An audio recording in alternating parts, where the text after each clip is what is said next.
So if you're a teacher or a tutor and you're looking to make content online and you're struggling to get out of that 200 view jail, or your content is not being seen by everyone, and you might be seeing other people's content, you're thinking, what are they doing different? Why aren't I able to get the same results as them?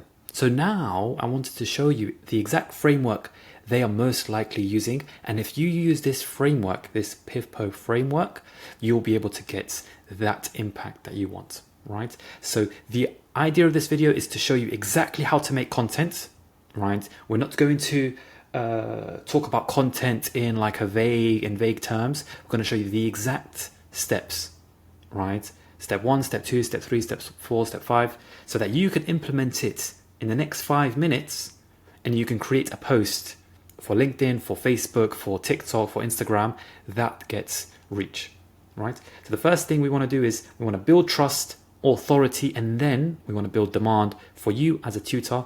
And you don't want to sound salesy, right? Or fake, right? Now this video is specifically for tutors, but I'm guessing it's pretty general and can be used for other niches, right?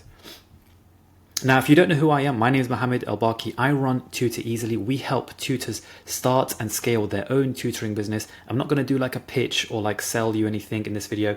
I literally just want to help you, and you can get started literally today. Now, I don't want to just talk about this framework without, proof that it works. Here's a couple tutors that I've been working with in the last couple of months. Vidun, now he posted 5 days ago about his biology score or something like that, and he's managed to get 222 people saying, yes, I'm interested, I want help. Remember, he's created trust, authority, and then demand, right? Julia, for example, she now has an Instagram profile of 7,000 plus followers. Last I checked, I'm sure it's up to like 9,000, 10,000 plus. And when she creates a post, she gets, thousands of views, hundreds of likes, and people are in her DMs asking for tutoring help, right?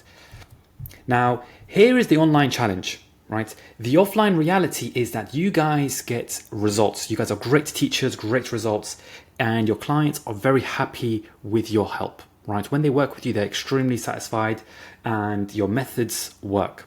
Now, the problem online is that there is a disconnect between what's happening offline and what's happening online. Now, there's a gap between, the value you can provide, right? You're struggling to show exactly why you're different and why you can help in a way that other tutors can't. You're struggling because you're sounding like every other tutor that is promoting online. And you're getting content, but it doesn't really, get inquiries. It doesn't really start conversations, right? So most tutors online, they are invisible, right? You probably have your logo as your profile picture, and you might not even post a video of your face on your profile. And that means you're kind of falling into the trap of like AI content and, not really valuable content, and people aren't really trusting that nowadays. You're also lacking a framework for creating posts. Every post you create is slightly different. You are trying different things. You're not using what works and kind of doubling down on it, right? So let's talk about PIVPO, right? I kind of teased it at the first. I talked about the first 5 steps. Now, the type of post you want to make needs to follow these 5 bits in your post, right? The first problem, and this specifically talks about the struggle that you or your audience faces, right? It's the hook. The issue of not solving it, right? So you want to amplify the cost, right, of staying where you are. The value, right? Either a new method, a new skill, something that they haven't considered. It's not enough to just tell them about the issue. And then you want to give them proof. So I kind of did something at the beginning, which was like the proof, right? Spoke about myself, spoke about clients I've worked with. The proof is that you need to show your approach working in real life. You need to show a specific client. You need to show that what you're creating and what you're able to help them with through that post, that it actually helps. It's not just kind of vague. And the last thing is the offer, right? So you want to invite the next step very clearly and very calmly without sounding too salesy. Let me go through it again. The first is the problem, right? You have to name the struggle, right? The second is the issue of not solving that problem, right? Just because it's a problem doesn't mean that it's going to be, long-term problems or long-term issues. We need to kind of amplify the cost, right? Kind of squeeze on the pain, slightly just squeezing it, just gently, not like too dramatic and not lying to them. You just want to squeeze on the pain of like, what happens if they don't solve that problem? And then you want to add a new secret, a new method, a new solution. And it makes them think, oh my God, I never even considered using the examiner's report. I never even considered studying using AI or whatever the solution is that you have to offer, right? Now, it's not enough to just offer the solution. You also need to offer proof, right? Proof that what you're able to offer works. I already did it for you at the beginning, and you need to show it for yourself when you create content. And the last thing is you want to have a call to action, something for them to think about, something for them to take the next step. They might not feel satisfied with just the post. They might want more, right? Now, what this does is it attracts the right parents, right? It builds authority without bragging, and it's human and not marketing type language, right? The last thing it does is it converts conversations into clients. So let's talk about each step one by one. I kind of want to explain each one. Now, problem is you start with the struggle your ideal client is already thinking about, right? And you just want them to recognize. Remember the first step with like, what's the saying where addicts don't even realize they have a problem? The first step is recognition, understanding that they have a problem, right? And you want them to think that's exactly what we're dealing with, right? You want them to think literally she's talking about what I'm talking about, or he's talking about what I'm struggling with. Whether that is, here's some problems for them to think about, right? The endless study, parents feeling lost, right? Exam panic, and the busy learner, right? So these are some example problems that you can just start with. But of course, you're the expert. You'll be very close to who you're working with. And the more unique the problem, the more that it relates to them, the better, right? When it comes to the problem, you do not want to use AI. Now, it's very, very easy to fall into this AI temptation. I want you to try to not use AI, at least for the problem, right? Because this is the human connection that we want to have, and we don't want to use AI. Now, AI might get it right 70% of the time, but it's that 30% that's going to make the difference. This is why you are better than everyone else versus everyone else using AI and everyone is using the same problem. So for example, many students struggle with motivation and consistency in their academic journey, right? That's like an AI type content. And here's a human type problem. I had a parent tell me last week, he sits at a desk every night, but nothing seems to stick, right? So real conversations stop the scroll, real life connection. People are kind of desperate for a real life story, something real. And AI just creates background noise that people just swipe by. So we've got problem. The issue, right? You want to squeeze on the pain. Now, what if, let's just say they have a problem. That doesn't really mean much, right? If we could amplify the cost of staying where they are, they can, squeeze on the pain just slightly. Now, we don't want to scare people. We don't want them to feel like, oh my God, their life is over. And if they don't figure out this problem, they're going to think. It's just a gentle squeeze. It's just a gentle question to make them think, right? Make them tinker, right? We want to validate why they're feeling uneasy, and we want to gently raise the stakes by zooming out and showing why this problem matters, right? So here's some examples of like issues that they can arise. So confidence loss, exam anxiety, tension at home, peer isolation, closed options, right? Especially for academic parents, they want to know that their options are plentiful, that they have all of the options in the world. They can be a doctor, they can be an engineer, they can be an artist, right? Especially for young children. And we want to slightly squeeze on those issues. Like if they don't solve this problem, maybe they're closed, the options become more closed, right? So you want to share some student patterns. You want to reference some future impacts. You want to share some personal experiences, right? And this can make them take a step back and think, whoa, if I don't get this right now, then I might get some of these issues, right? Now we've got the issue, we squeezed on the pain. Now we want to create the value, right? We want to create the aha moment, right? Make them think about there's a solution, there is a secret method. People love a secret method. You might see this everywhere. Here's the secret method to bloody losing weight, right? Now we want to reframe the problem, right? So instead of saying the student is lazy, we want to say they're revising passively, right? Instead of saying lack of intelligence, we want to say it's a lack of structure, right? Instead of saying they don't know the content, we want to say it's poor exam technique, right?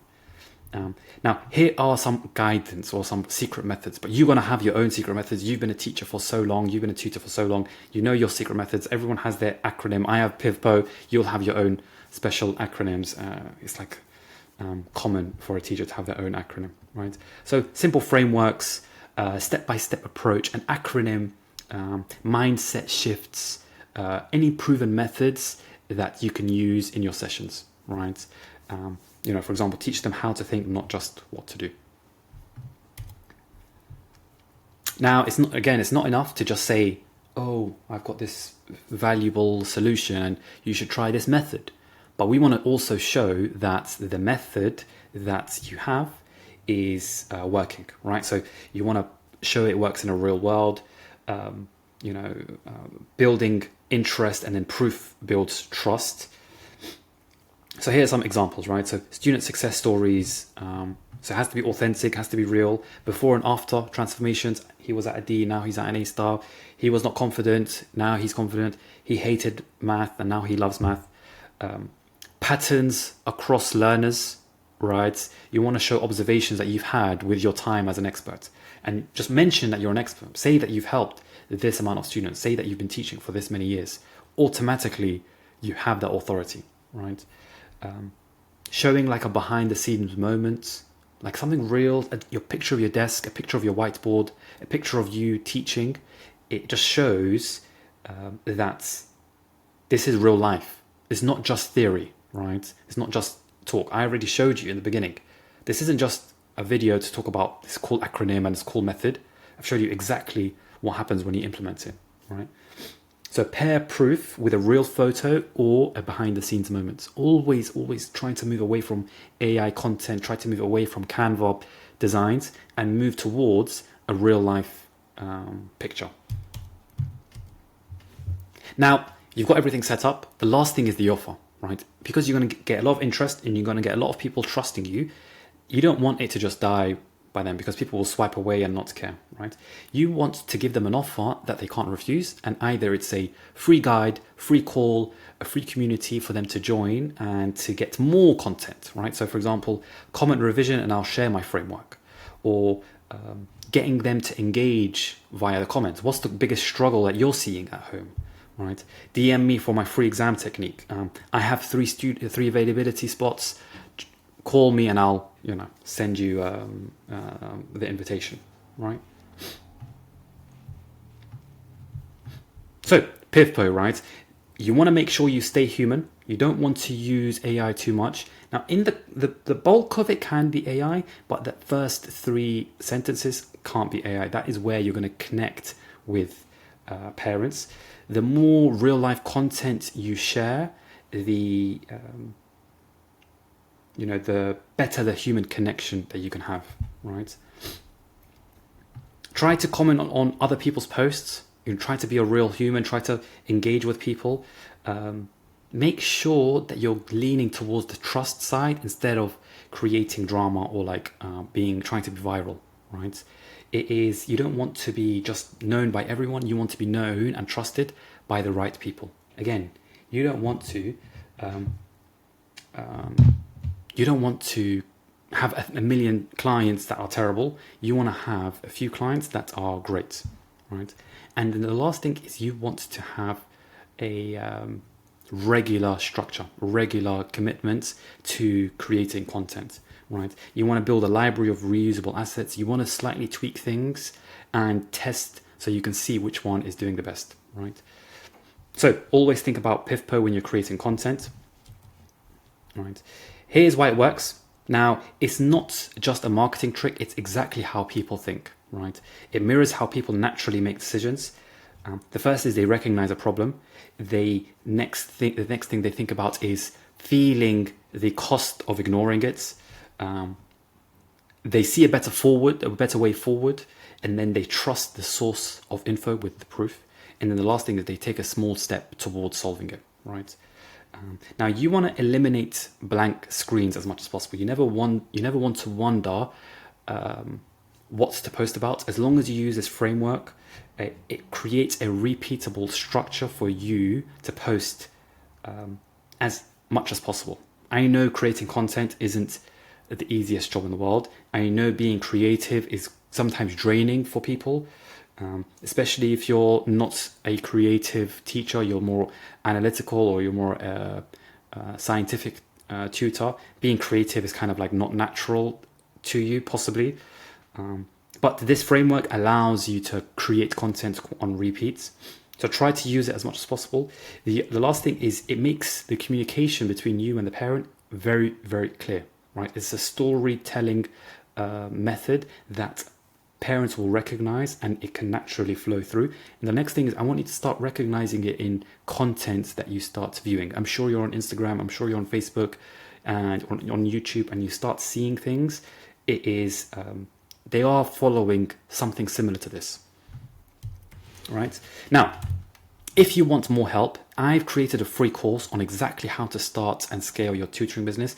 The link is going to be in the bio. This is my offer, right? Click the link, put in your details. I'll send you the login details so you can get started straight away. Hopefully you found this video useful.